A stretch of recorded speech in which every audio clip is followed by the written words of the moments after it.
वेगळे ठेवलेले, बाकी एकच आहे. जसं मी नोकरीला असताना मला काळे साहेब म्हणायचे, घरी असल्यावर मुलं समजा पप्पा म्हणतात किंवा तुम्ही नाना म्हणतात, किंवा आता माझ्या कामावर तिकडे गेलं तर काही ठिकाणी आता बोलू नये महाराज म्हणायला लागले. मला तर आवडत नाही, परंतु मी कोण आहे? कैलास. तसं देव एकच आहे बरं का. फक्त हिंदूच नाही, हिंदू मुस्लिम ख्रिश्चन सगळे जे आहे तर ते देवाचे रूप सर्व एकच आहे.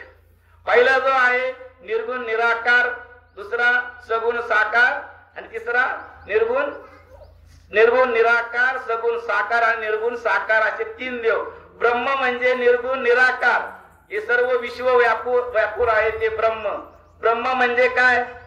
ही एक विश्वामध्ये अशी जी प्रचंड शक्ती आहे की ज्या शक्तीमुळे हे सर्व विश्व चालतं. ते काय? ब्रह्म निर्गुण निराकार. ते तुम्हाला दिसणार नाही. बरोबर आहे. ब्रह्म म्हणजे निर्गुण निराकार. दुसरा परमात्मा म्हणजे हे जे सर्व विश्व व्यापून आहे, ज्याच्यामुळे चलन वलन हे जे चाललंय, संवाद किंवा पालन आणि निर्मिती चालू आहे, हे परमात्मा. आणि भगवान म्हणजे जो सगुण साकार, म्हणजे जो आकार घेऊन, म्हणजे जसे राम कृष्ण भगवान जे आकाराला येते, मायेचा आधार घेऊन ते आकाराला आले. भगवान राम, भगवान कृष्ण किंवा जेवढे जेवढे संत मंडळी होऊन गेलेले हे सगुण साकारच रूप आहे. आणि थोडक्यात सांगू का, हवा, पाणी आणि बर्फ. आपलं पाणी, वाफ आणि बर्फ काय फरक आहे सांगा बरं? हवा, आपलं बर्फ, पाणी आणि वाफ.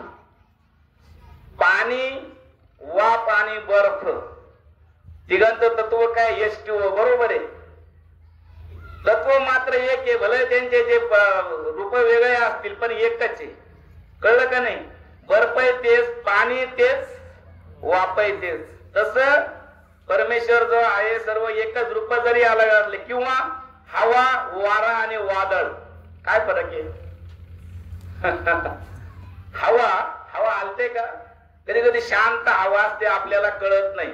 वारा थोडासा पान आले, आता वारा आहे, हवा एकदम शांत असते.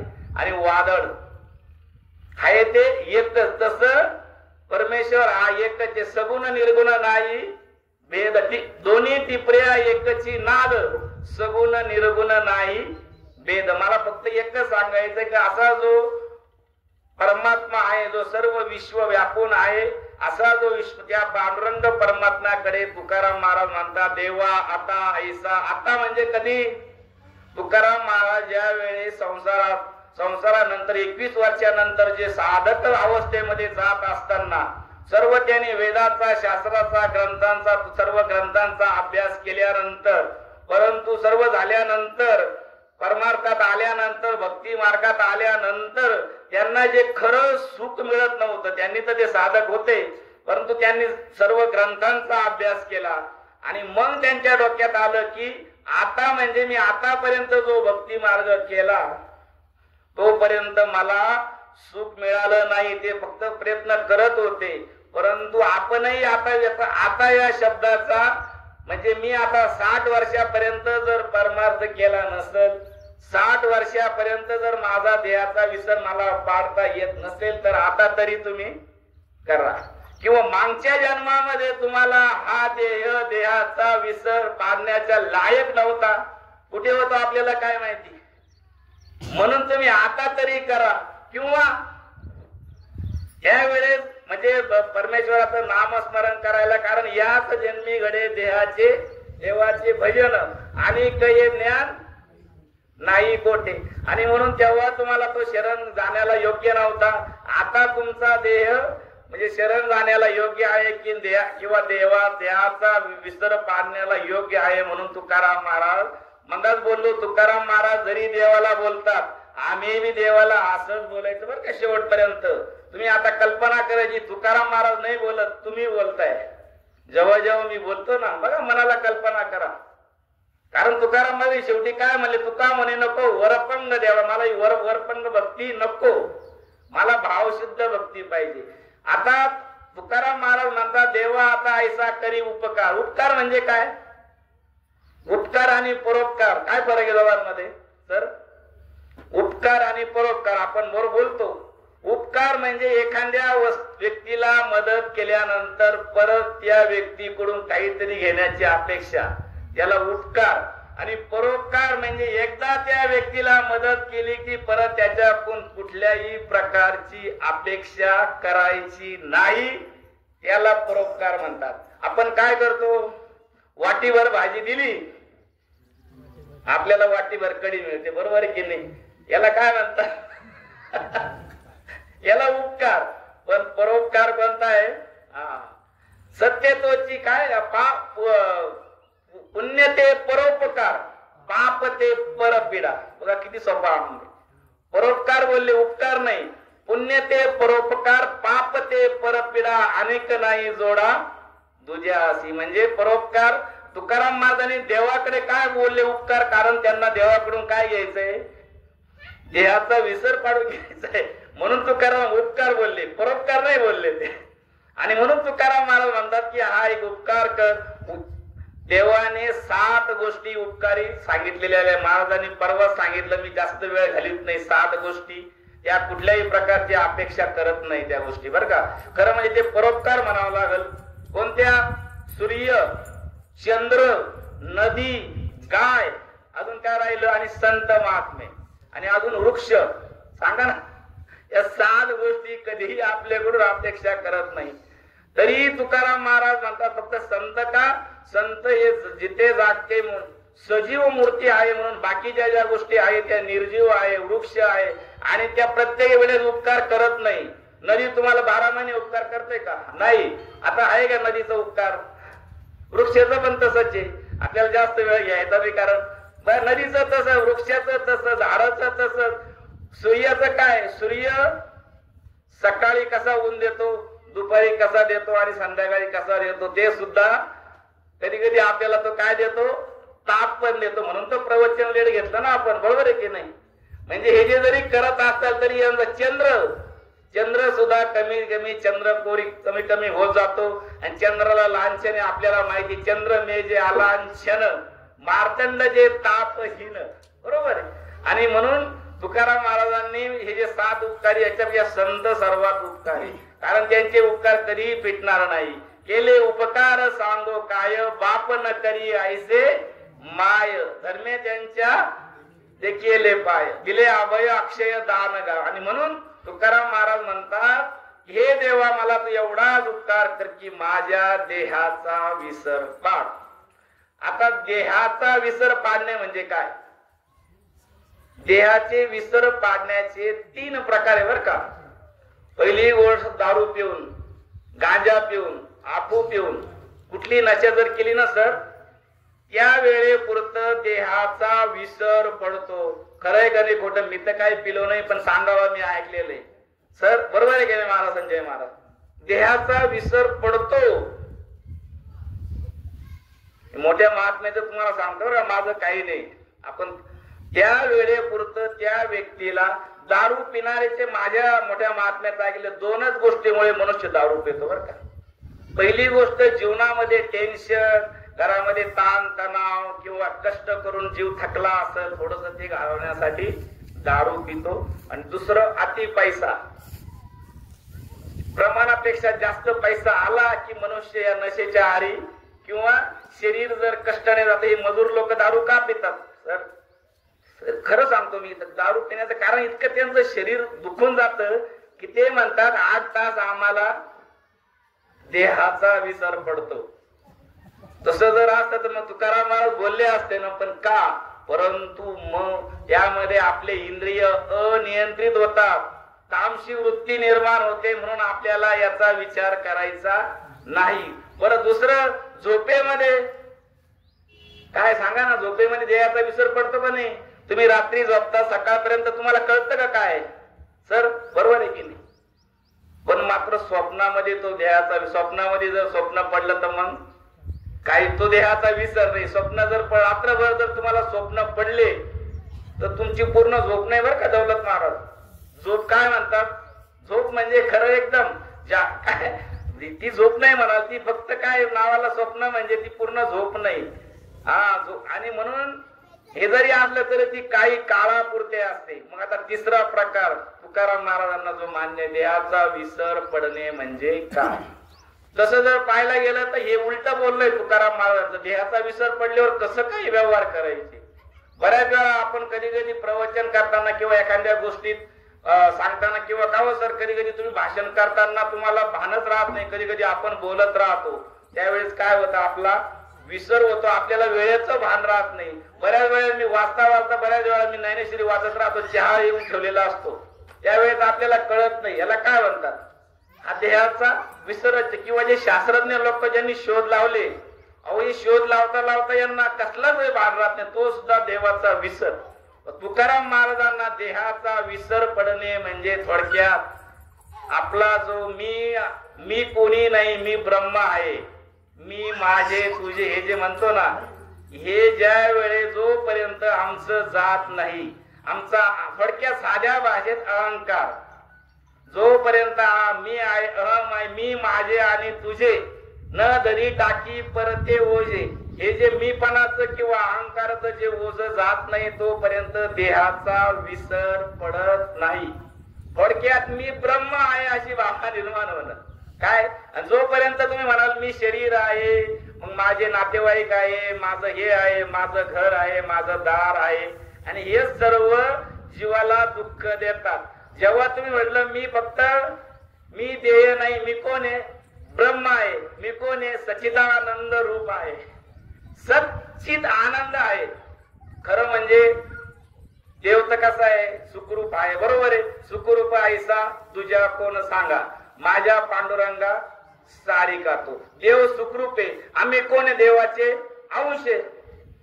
जर समजा अंशी जर सुखरूप आहे तर आम्ही सुखरूप का नाही? याचं कारण सांगा ना तुम्ही. जर देव सुखरूप आहे, आम्ही त्यांचे अंशच आहे. जसं नदी डोंगरातून उगम पावल्यानंतर समुद्रापर्यंत वाहत वाहत जाते, तिला पूर्णता कुठे?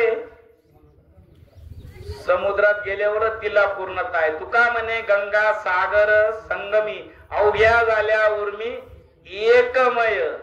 किंवा एखादं लहान बाळ रडतंय, एखादी रंभा जरी समोर आली तरी तिला कोण पाहिजे? आईच पाहिजे. किंवा मासा पाण्याने तडफडतोय आणि तुपाच्या बरणी टाका, तर अजिबात नाही, त्याला काय पाहिजे? पाणीच पाहिजे.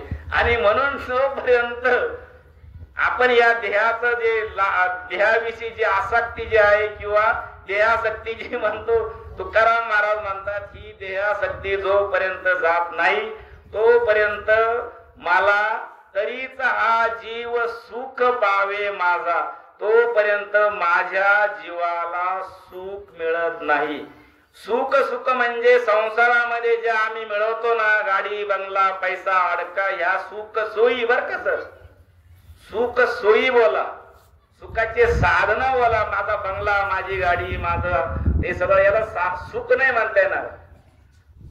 हे साधन आहे किंवा सोयी म्हणतो ना, सुख सोयी आपण म्हणतो, या सोयी म्हणा. पण जे खरं सुख आहे ते सर्व सुख जे कुठे? फक्त देवाकडं, देवाच्या नामात आणि संतांच्या नामात आणि संताला गेल्यानंतर ते खरं सुख मत. कितीतरी अभंग आहे बघा ना. सर्व सुखाचे आगर बाप रखुमा देवीवर, तुका म्हणे माझे हेची सर्व सुख पाहिन श्रीमुख आवडीने. सर्व सुखाचे आगर बाप रखुमा देवीवर. सर्व संतांनी जर सुख तेच सांगितलं, पण आम्ही जे सुख म्हणतो आणि ते सुख म्हणजे फक्त संतांच्या बाबतीमध्ये पण ते साधन आहे.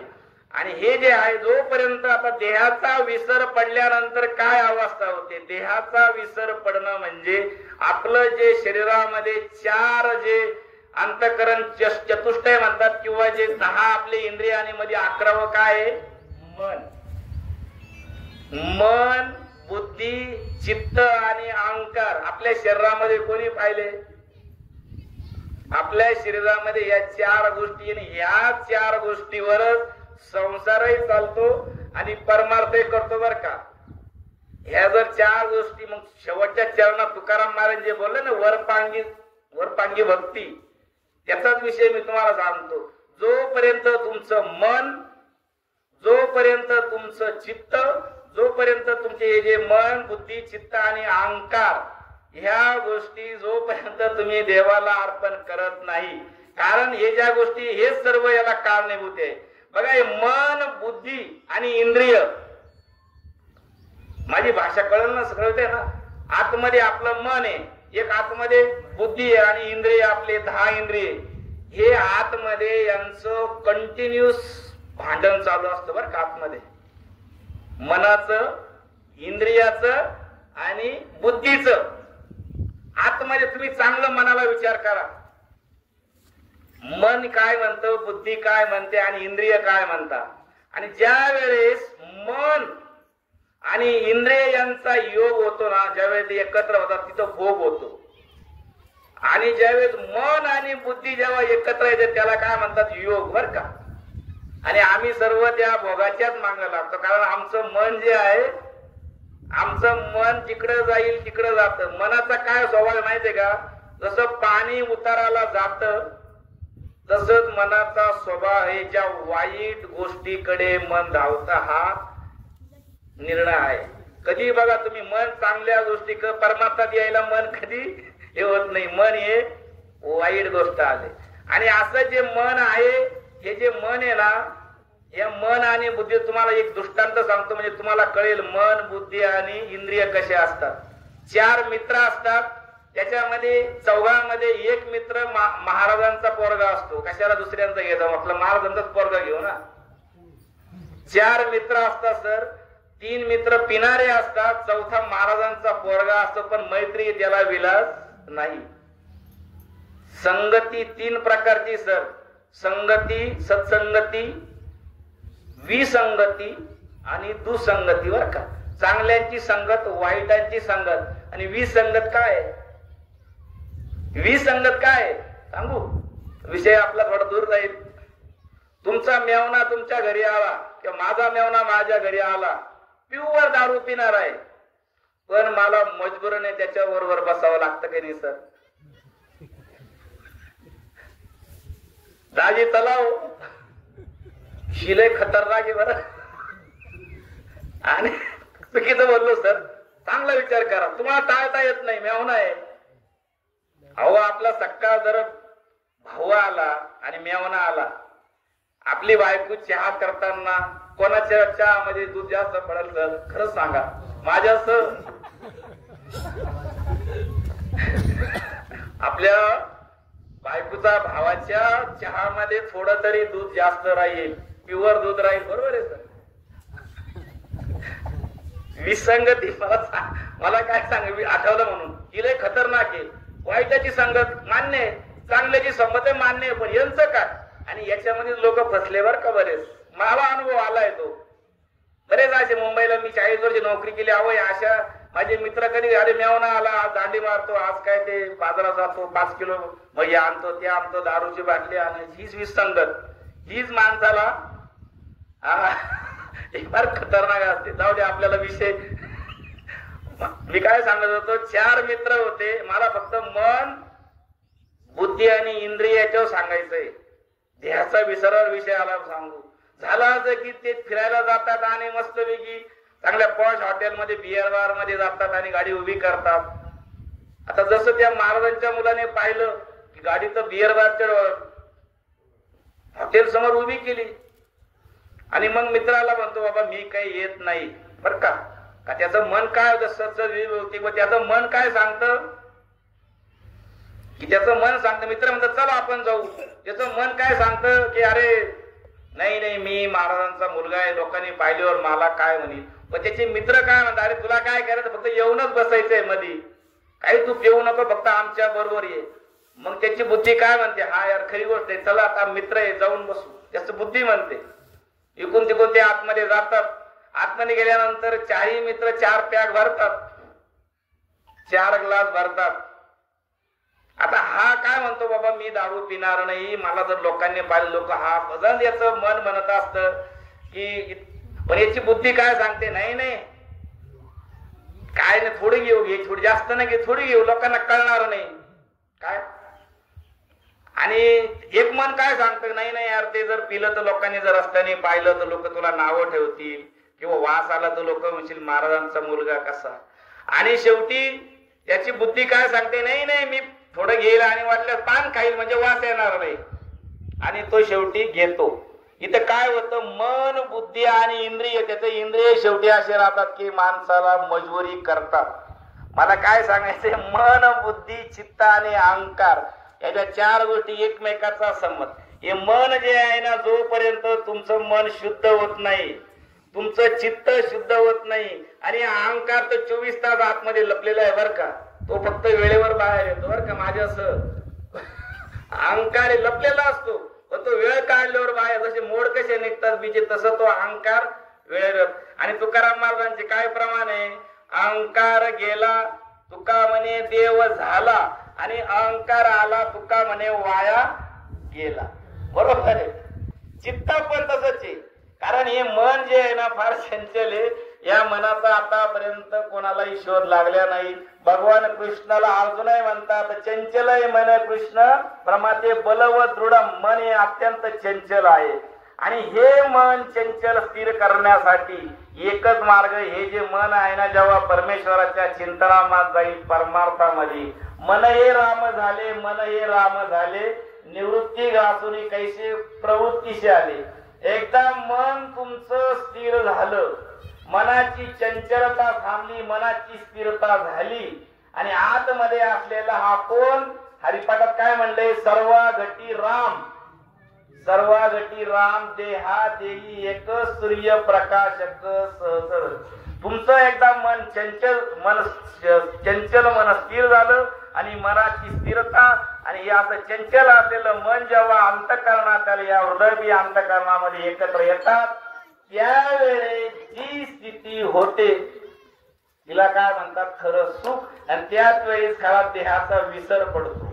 आता तुम्ही आम्ही त्यापर्यंत जात नाही, परंतु अशा ज्या लोकांना, यांना कुठल्याही प्रकारचं की यांचा जो देहीच विजयी भोगू दशा, काय अगोदरचा प्रमाणे देहीच विजयी भोगू दशा, यांना कुठल्याही प्रकारचं म्हणजे भक्तायसे जाना जो देही उदास गेले आशा पास निवार. आणि मनाची चंचलता, मनाची स्थिरता म्हणजे सुख, मनाची चंचलता म्हणजे दुःख, मनासारखं घडणं म्हणजे सुख, मनाविरुद्ध घडणं म्हणजे दुःख. अनुकूल गोष्ट झाली की सुख, आपलं सुख, आणि प्रतिकूल गोष्ट झाली की दुःख. आणि ज्या वेळेस तुकाराम महाराज म्हणतात की ह्या ज्या गोष्टी आहे, ज्या वेळेस माझं मन हे राम झाले, ज्यावेळेस मन एकदम चंचल मन स्थिर झालं, आणि एकदा त्या मनाची अवस्था त्या हृदय रूपी परमेश्वराला भेटल्यानंतर जी स्थिरता प्राप्त होते, ती फक्त संत महात्म्याचीच होते. तुमचे आमचं चंचल मन आहे. आता हे मन आहे, मनाचे 3 दोष आहे बर का. देहाचा विसर पडायला हे 3 दोष तुमचे जात नाही. कोणी म्हणतं याचं मन लय निर्मळ आहे, अजिबात नाही. मन साफ म्हणजे याला काय साफ म्हणा, नुसतं वरवर बोलतो, अजिबात नाही. मन खरं निर्मळ म्हणा, हे 3 दोष गेले पाहिजे अंतःकरणात. मल, विक्षेप आणि आवरण. मल म्हणजे पाप वासना, मल म्हणजे आपल्या ज्या मनातले पाप वासना आणि काम क्रोधाधिक विकार गेले पाहिजे. दुसरं विक्षेप म्हणजे चंचलता. आता मी तुम्हाला बोललो ना, इतक्यात माणसाचं मन इतकं चंचल, तर हे करू का ते करू का, ही चंचलता गेली पाहिजे. आणि तिसरं आवरण म्हणजे आपलं अज्ञान. तुकाराम महाराजांना जे मान्य, आपलं अज्ञान गेलं पाहिजे. माऊली काय म्हणतात, आहे कोण मी हा करावा विचार. पुढं काय, मने ज्ञानेश्वर निवृत्त. मी कोण आहे, मी कुठून आलो, मला कुठे जायचंय, मी परमेश्वराचा अंश आहे, मी सच्चिदानंद रूप आहे, मी सत आहे, चिद आहे, आनंद स्वरूप आहे, सुखरूप आहे. आणि नंतर चिदानंद म्हणजे हे जे सर्व जे सांगितलेले हे आहे, परंतु आम्ही आत्मस्वरूपाचं ज्ञान नसल्यामुळं, आत्मस्वरूपाचं ज्ञान म्हणजे आपला हा देह काय आहे याचं ज्ञान पाहिजे. आपला देह 5 तत्वांनी बनलाय, 5 तत्वांनी आईच्या गर्भामध्ये या दोघांच्या मिलनातून तत्वांनी निर्माण होतो, वाढतो आणि मरतो. आत्मा फक्त शरीरात राहतो, बाकी शरीर राहत नाही. शरीर हे जळतं, जळल्यानंतर तो आत्मा अमर आहे. सर्वांचा आत्मा हा एकच आहे.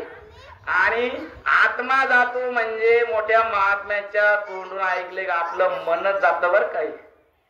हे जे आपलं मनाच्या ज्या वासना असतात ना, हे जे मनाच्या वासना, मनुष्य नवीन जन्म यायला 3च गोष्टी आहे ना, आपलं कर्म, वासना आणि पाप. जो जन्म घेणे लागे वासनेच्या संगीतीची झाले अंगे हरिरूप, किंवा आगा कर्मी जे उरावे ते सुख दुःखी फळावे तयाचे भोगाव्या यावे जे आहे का, म्हणजे वासना किंवा आपलं पाप आणि तिसरं कर्म, या तीन जसं कर्म केले कर्म झाले त्याची भोगा आले उपजले मेले आयशे किती. आणि म्हणून तुकाराम महाराज म्हणतात की जोपर्यंत या आपले आणि हे कशाने जातात, सप्त्याने जातात. हा सप्ताह कशासाठी, मी जो अभंग घेतलाय ना हा 7 दिवसामध्ये तुमच्या मधले मल म्हणजे तुमच्यातली पाप वासना गेली पाहिजे, तुमच्यातले जे 6 विकार गेले पाहिजे, तुमच्या मधला मनाचा चंचलपणा गेला पाहिजे आणि तुमचं जे अज्ञान गेलं पाहिजे. परमार्थ कशाला करतो आपण, 2 कारण आहे बर का. परमार्थ करण्याचे 2च कारण आहे. मला तिसरं कारण तर काही भेटलं नाही. तुम्ही सांगा, मी काय एवढा मोठा नाही, पण मी जे वाचतो परमार्थ, पहिली गोष्ट दुःख जावं आणि दुसरं आपलं अज्ञान जावं, बस. आणि ह्याच गोष्टी जेव्हा जातील ना, दुःख गेलं आणि अज्ञान गेले काय राहिलं बाकी. तुकाराम महाराजांच्या भाषेमध्ये जोपर्यंत हे जात नाही, आणि म्हणून हे जे परमार्थ किंवा सत्ता आहे त्याला कारण हे आपल्यामधले हे विकार जोपर्यंत जात नाही तोपर्यंत खरा परमार्थच होऊ शकत नाही. बाह्यांगाने परमार्थ आणि अंतरंगाने परमार्थ. तुकाराम महाराज तरीच हा जीव सुख पावे माझा, मला हे कळून चुकलं. हे तुकाराम महाराज म्हणतात नाही, आम्ही म्हणायचं मला हे आता कळत चुकलं. म्हणजे मी माझं, आणि जे आपण म्हणतो ना माझी बायको, माझे पोरं, माझं घर, माझं बंगला माझ्यामुळे चाललं, मी नसतो तर लग्न जमलं नसतं, मी नसतो तर अंत्यविधीला ते कार्यक्रम करता आला नसता. हे जे मी अहंकार माझ्यामुळे चाललंय हे अजिबात. आणि जोपर्यंत त्या देहाचा विसर पडत नाही तोपर्यंत हे जातच नाही बर का. मी देह, मी शरीर आहे फक्त, आपण म्हणतो ना मी अमुक काही अजिबात नाही. आणि म्हणून तुकाराम महाराज म्हणतात की तरीच हा जीव सुख पावे माझा, बरे केशी राजा कळू आले. बरं, आता मग या देहाचा विसर करण्यासाठी काय केलं पाहिजे, ठाव देई चित्ता राखे. हा जे चित्त आहे ना, हे चित्त जे आहे ना, चित्त तुम्ही जिकडं लावाल तिकडं जाईल बर का. चित्त जर गोरा ढोरा गेलं का तिकडे राहील, देवाकडे लावतात तिकडे. माझे चित्त तुझे पायी राहे ऐसे करीगा काही, धरून या बाई तव हात तारी, हा भाऊ हात तारी राहतात. हे जे चित्त आहे ना जिकडे जाऊ चित्त, पण चित्त हे कसं पाहिजे, आपलं चित्त तर सगळे विकाराने घाण झालेले बर का. माझ्यासह मी काय तुम्हाला सांगतो म्हणजे मी काय त्यात नाही असं नाही. आपल्या चित्तामध्ये हे सगळे काम क्रोधादी विकार असल्यामुळं हे चित्त तुमच्या दह्यासारखं व्हायला पाहिजे. कसं, मृदू सबाय नवनीत तैसे सज्जनाचे चित्त. चित्त व्यापक झालं पाहिजे, चित्त निर्मळ झालं पाहिजे. आता बाजू चित्तावर बोलताय पण आपल्याला पुढे जायचंय म्हणून. आणि ह्या 3 गोष्टी आहे. अहो साधं तुम्हाला कांदे लावायचे सोयरे, कांदे लावल्यानंतर कांद्याच्या बरोबर काय काय वाढतं, आतमध्ये शेतात गवत वाढतं. कुठल्या कुठल्या प्रकारचे गवत तुम्हाला सगळे माहिती, मला नावं नाही माहिती, सगळे गवत वाढत. मग तुम्ही काय करतात, त्या गवताला वाढून देता का, तुम्ही काय करतात. हा मुख्य पीक तुम्हाला करायचं, उद्देश काय, तुम्हाला फक्त कांदा म्हणजे कांदाच पाहिजे, आम्हाला पैसे पाहिजे त्याच्यासाठी तुम्ही. अहो जर तुम्हाला कांद्याचं पीक जर चांगलं येण्यासाठी इतर जे बाकीचे जे फालतू गवत जर काढूनच कांदा तुम्हाला चांगलं होईल, मग आमच्या आतमध्ये असल्यावर हे 6, 7, 8 विकार जर असले, कसं तुमचा परमात्मा, कसा तुमचा देहाचा. तुकाराम महाराज म्हणतात हे चित्त माझं शुद्ध झालं पाहिजे. तुका म्हणे चित्त करारे निर्मळ, पुढं काय, येऊनी गोपाळ राहे तेथे. झाला विषय संपला. दृष्टांत सिद्धांत कळलं ना. जसं तसं तुकाराम महाराज म्हणतात की हे चित्त पुढे पाहिजे, माझे चित्त तुझे पायी, हा तिथंच पाहिजे त्या ठिकाणी. किंवा चित्ती तुझे पाय डोळा रूपाचे ध्यान, अखंड मुखी नाम तुमचे वर्णावे गुण. म्हणजे हे चित्त निर्मळ झालं पाहिजे आणि हे सत्यामध्ये व्हायलाच पाहिजे. आता महाराज लोक मोठे महात्मे त्यांचा अधिकार आपला नाही, परंतु एक संतांनी सांगितलं. आणि म्हणून तुकाराम महाराज म्हणतात हे चित्त माझं तुझ्या ठिकाणीच राहू दे. चित्त स्थिर झाल्याशिवाय तुम्हाला खरोखर देहाचा विसर पडत नाही. बरं चला पुढे. आता माझे ठाव देई चित्ता राखे पायाबारी सकळ वृत्ती. ह्याच्या वृत्ती म्हणजे आपल्या मनाचा कल.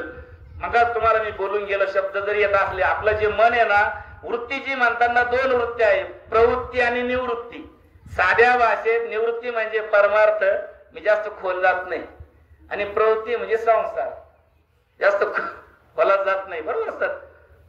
प्रवृत्ती मार्ग आणि निवृत्ती मार्ग बाकी ते भरपूर मोठे महात्मे सांगतात. आपण पण केवळ परमार्थी कार्य करणं म्हणजे निवृत्ती. सर तुम्ही तुमचा वेळ घालून जे जे करतात ना, हे सर्व हा निवृत्तीचाच प्रकार आहे. आणि प्रवृत्ती म्हणजे स्वतःसाठी तर कोणी करत, बायका पोरांना घरदार बंगल्याला तर कोणी लहानच मोठं करतं.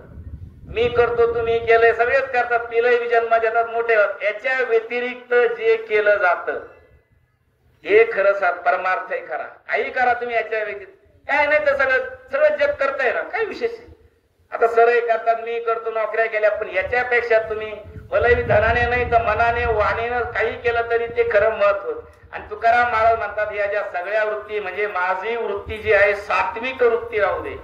सात्विक मध्ये सगळं झालं, मला ही राजसी नको आणि तामसी नको. आणि नंतर काय म्हणतात त्याच्यानंतर, याच्यासाठी हे होण्यासाठी काय, चित्त शुद्ध व्हायला आणि वृत्ती तिथं लागायला हे 6 शत्रू आहे. मला वेळ सांगा बरं का सर, अजून आहे ना? आता मी बघा तुम्हाला साखळीवर खाली खाली आणू राहिलोय. आता हे जे आहे ना, माझं देवावर उदास राहण्यासाठी, माझं चित्त तुझ्यावर लावण्यासाठी, किंवा वृत्ती जी आहे परमार्थात येण्यासाठी, हे 6 खतरनाक शत्रू आहे. कोणते? आस म्हणजे आशा, भय म्हणजे भीती, नंतर चिंता, नंतर लाज, महत्वाचा शब्द आहे बरं का, लाज, काम आणि क्रोध. या 6 ज्या गोष्टी ना, ह्या 6 गोष्टी तुकाराम महाराज म्हणतात हे शत्रू आहे. पहिलं यांना बाहेर काढ, हे आम्ही म्हणायचं बरं का. तुकारामाचं म्हणतात तसं आपण नाही म्हणायचं, मी अगोदर बोललोय. हे 6 शत्रू फार खतरनाक आहे. हे 6 शत्रू जर आमच्यात असले तर आमचा कधीच देहाचा विसर पडणार नाही, कधीच आम्हाला सुख मिळणार नाही, कधी तुमचं चित्त शुद्ध होणार नाही, कधी तुमची वृत्ती परमार्थात लागणार नाही. बरोबर आहे की नाही सर? आता या 6 गोष्टीचं बघा, मी 2-2 मिनिटात सांगतो, त्याच्यावर आपण बरोबर. आस म्हणजे आशा. या आशेने तर काय, आशा तर त्या कोणाला आशा उपजली भगवंतासी, नीच वामनत्व आले त्यासी. वामनाला सुद्धा आशा, वामन अवतारामध्ये आपल्याला माहिती. ही आशा जी आहे ना, ही आशा प्रत्येकाला वाटतं की मला हे मिळावं, नोकरीला आलो तर मला प्रमोशन मिळावं, तर प्रत्येकाला ही गोष्ट मिळावं, ही सगळं आशा. आणि तुकाराम महाराज काकड्यात काय म्हणतात, सर्व सुखाची या आशा जन्म गेला, हिंडता दिशा सीन पावला, माया वेष्टीला जीव माझा, आणि माझे सोयीत नेनती कोणी. तुकाराम महाराज म्हणतात ही जी आशा आहे ना, ही आशा नको. आणि देवा व्यतिरिक्त जी आशा आहे ना, करशी देवा विन आस, अवघा होईल निरास. काय देवा व्यतिरिक्त तुम्ही अवघा होईल निरास, तृष्णा वाढविसी बहुस, कधी सुखास न पावशी. तुकाराम महाराज, मी प्रमाणाच्या बाहेर जात नाही, कधी तुला सुख मिळणार नाही. आशा झाली, चला आता पुढे काय, भय. सर्वात मोठं भय काय, सर्वात मरणाचं भय. तसं भय तर भरपूर आहे, प्रत्येकाला भीती राहते. राजकारणात आहे, आपल्या समोरचा उभा राहिल्यावर मी हरलो तर काय, ही भीती. घरामध्ये भीती, बाहेर भीती, सगळी भीतीच भीती. जिकडे तिकडे भीतीचे जर सांगितले तर प्रत्येक जणाला भीती असते. दवाखान्यात गेलो तरी, दवाखान्यात चांगलं चांगलं जरी खायला दिलं तरी आपल्याला काय, खातो का आपण? का तर भीती राहते, जर मी मेलो तर काय. तुम्ही चांगले चांगले नारळ आणल्यापर्यंत ही भीती. तर तुकाराम महाराज म्हणतात ही भीती अक्षरशः अत्यंत, या भीतीचा माझा संबंध जोडू दे.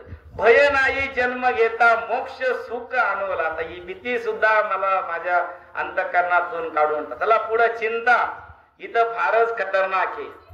चिता आणि चिंता. चिता जी असते जिवंत माणसाला जाळते ती चिता, आपलं मेलेल्या माणसाला जाळते ती चिता, आणि जिवंत माणसाला आयुष्यभर जाळते ती चिता. तर फक्त एकदा जाळते हो, कधी जाते मेल्यानंतर. पण ही जी ना, मग आता ते काय, ते मग कसली कसली चिंता, खाण्याची चिंता, पिण्याची चिंता, मुलाबाळाचं लग्न, पहिल्यापासून माझ्या जीवनात सगळी चिंता. चिंता ही प्रामुख्याने 3च गोष्टीची असते बरं का. एक तर उत्कर्ष, मी शिक्षक आहे तर मला प्रमोशन मिळालं नाही, मी गाढ आहे, मेल गाढ झाला पाहिजे, उत्कर्ष व्हावा ही चिंता मी पण होतो, मला प्रमोशन मिळाले सर तुम्ही आता शिक्षक उपशिक्षक हेड, प्रत्येकाला वाटतं की मला व्हायलाच पाहिजे, डोक्यामध्ये विचार राहतात. म्हणजे जे आहे ते तसं राहावा, याच्यापेक्षा मला चांगलं मिळालं पाहिजे आणि जे आहे ते टिकून राहावा, याच्यापेक्षा कोणत्या चिंता आहे.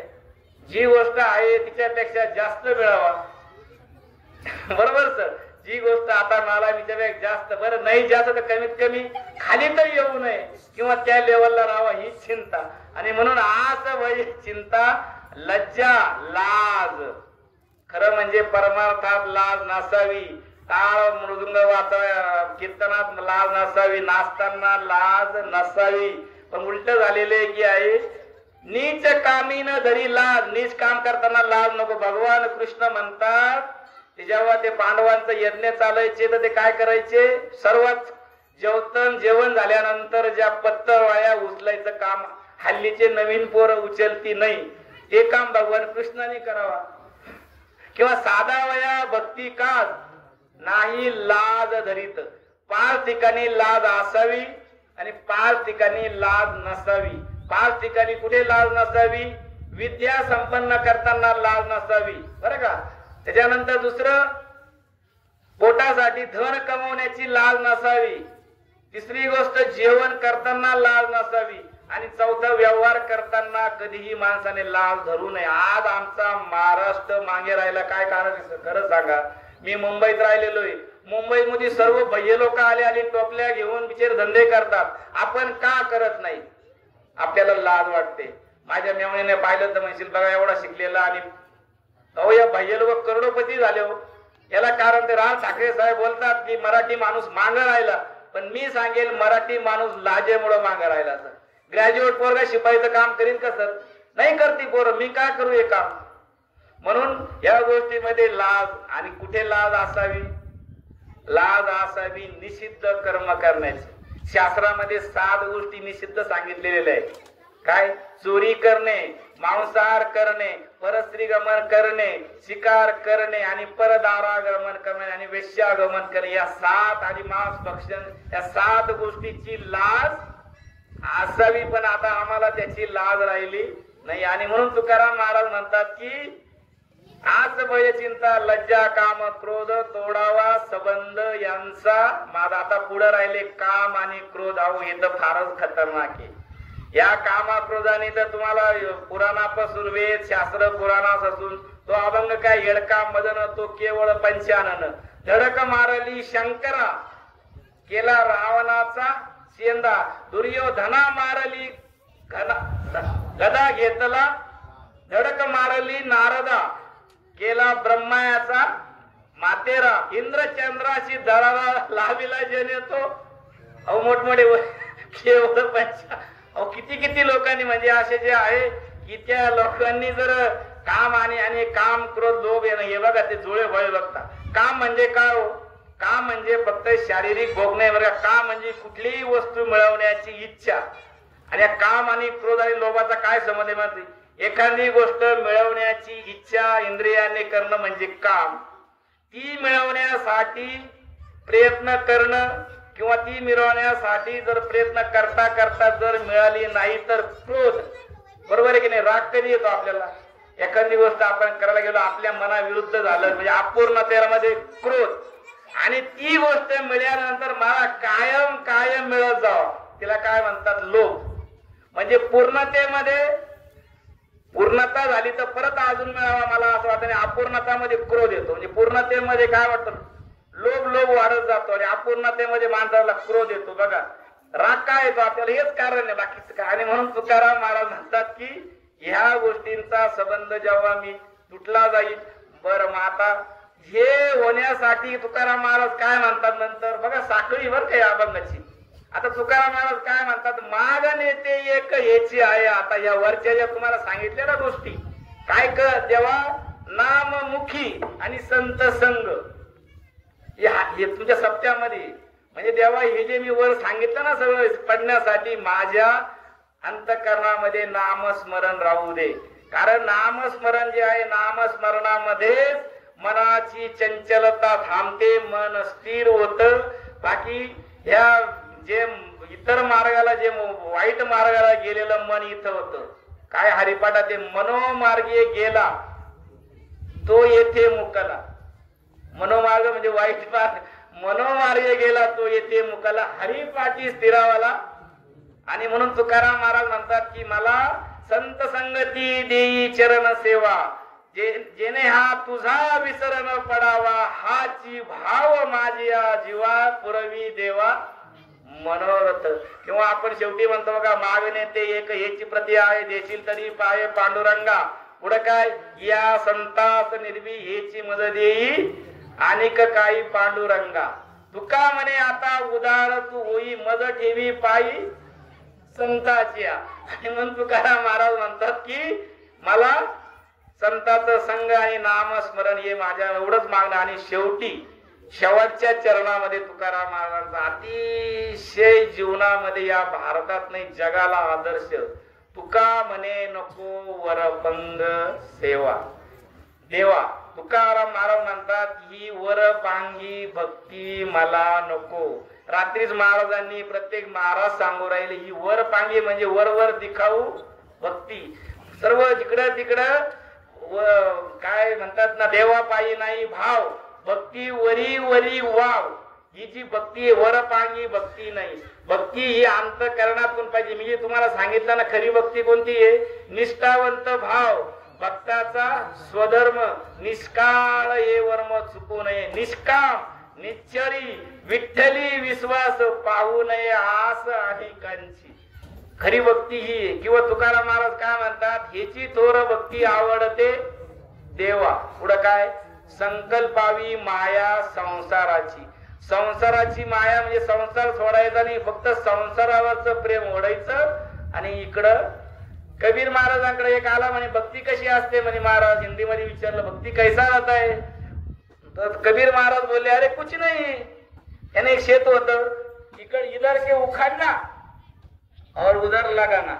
कांद्याचं रोपाचं काय, कांद्याचं रोप उखडायचं काढायचं आणि लावायचं. तसंच संसारावरचं जे प्रेम आहे ही माया आहे, ही माया फक्त इकडे काढायची आणि कुठे लावायची. आणि मग म्हणून म्हणतात ठेविले अनंते तैसेची राहावे, चित्ती असू द्यावे समाधान. या अभंगाचा बुद्धिवादी लोकांनी सर वेगळा अर्थ काढलाय. मी एवढं सांगून मी प्रवचन, कारण वेळ होत आलाय. हा जो अभंग आहे ना, या अभंगामध्ये लोक म्हणतात तुकाराम महाराजांनी लोकांना आळशी केलं बर का. संजय महाराज मला एकदा असं विचारलं होतं एकाने, ठेविले अनंते तैसेची राहावे, चित्ती असू द्यावे समाधान. असं तुकाराम महाराज बोलल्यामुळे लोक आळशी झाले. लोक काहीच करत नाही, जसं ठेवलंय जसं देवाने राहा. म्हणजे काम धंदा काही करू नका, फक्त देव तुम्हाला असेल माझा हरी, काय ती जुनी म्हणे. हा, तर त्याचा खरा अर्थ काय माहितीये का या अभंगाचा. मी मोठ्या महात्म्याचं ऐकले पंढरपूरला. जीवनामध्ये आपल्या आयुष्यामध्ये संसार करताना किंवा प्रयत्न परमार्थ करताना एखादी गोष्ट साध्य करण्यासाठी अहोरात्र प्रयत्न केलेच पाहिजे. आणि प्रयत्न करूनही जर आपल्याला यश आलं नाही तर ठेविले आनंद तसे. तर बरोबर आहे नाही, मोठ्या महात्म्या तर म्हणायचं ठेविले आणायचा तुम्ही काहीच करायचं नाही. तसं जर असं तर भगवान कृष्ण बोलले असते अर्जुना बस इथं बाजूला, तू काहीच करू नको, करता आलं असतं. पण का, आपल्या जगाला दाखवायचं होतं पहिलं कर्म महत्वाचं आहे. परमार्थामध्ये कर्माला फार महत्व आहे. आता तुम्ही इथं जे एवढं जे केलं आहे आज काय सोपी गोष्ट नाही. आज इवलेशे रोप लावलेले. आज काय 20 वर्षापूर्वी काय होतं, मी सुरुवातीला येत होती तिथं किती जागा अडचणीची होती, तिथं मी प्रवचन केलेले. आज तिथून इथपर्यंत आलं म्हणजे काय, प्रारब्धवाद आणि प्रयत्नवाद. सर प्रारब्धवाद जरी असेल परंतु त्यामध्ये प्रयत्नवादाची जोड पाहिजे. मी आता बोललो ना, एखादी गोष्ट एखादा आजार आहे जर बरा औषध करून बरा झाला नाही तर असं समजायचं की मरेपर्यंत जर सोडत नसला तर मागच्या जन्मी आम्ही काहीतरी वाईट काम केलंय आणि ते मला भोगल्याशिवाय चुकणारच नाही. आता मी चांगलं करतो तर म्हणजे पुढच्या जन्मी तुम्हाला चांगला. म्हणून प्रारब्ध जे आहे ते आहे, परंतु शेवटी आपला प्रयत्न वाद सुद्धा इतका. आणि म्हणून तुकाराम महाराज म्हणतात की तुका म्हणे नको वर पांगी देवा, ही माझी सेवा भाव शुद्ध. ही वरपांगी भक्ती नको. काही लोक समाजाने म्हणावा म्हणून भक्ती करतात, कोणी सांगितलं म्हणून भक्ती करतात, किंवा पिढ्या चालत आले म्हणून भक्ती करतात. तिला वरपांगीचे काही अशा अनिष्ट रूढी सर विचारलं नाही, आमची परंपरा चालत आली, किंवा नवस बोकड्या बिकड्या नाही, आमच्या 10 पिढीपासून चालू. ही वरपांगी सांगितलं तुकाराम महाराज, ही भक्ती मला अशी अजिबात आवडत नाही. आणि मग तुका म्हणे नको वरपंग देवा, ही माझी सेवा भाव शुद्ध. माझं जे भक्ती आहे भाव शुद्ध, म्हणजे भाव म्हणजे देवावर असलेलं निष्काम अजिबात कुठल्याही प्रकारची अपेक्षा न करता देवावर असलेलं प्रेम. भाव म्हणजे काय? देवावर असलेलं कुठली अपेक्षा. आणि परमार्थ हा कधीच जीवनामध्ये अपेक्षा कधीच करायचा नाही. आणि जे लोक परमार्थात अपेक्षा करतात, तेव्हा माझं दर्शन घेताना तेव्हा माझा मुलगा पास होते, तेव्हा माझा ह्या गोष्टी. तुकाराम महाराजांनी काही जर मागितलं नाही तर आम्ही का म्हणून मागायचं? ह्या मागण्या करायच्या. मागायचं असेल तर बा संत संग देवाचं स्मरण, किंवा ह्याच्या संतांनी सांगितलं हे मागणं. देवाकडे जायचं. देवाची पूजा का करतो आपण? आता विषय वाढून जायचा. फक्त एकच सांगतो, देवाची पूजा का केली जाते?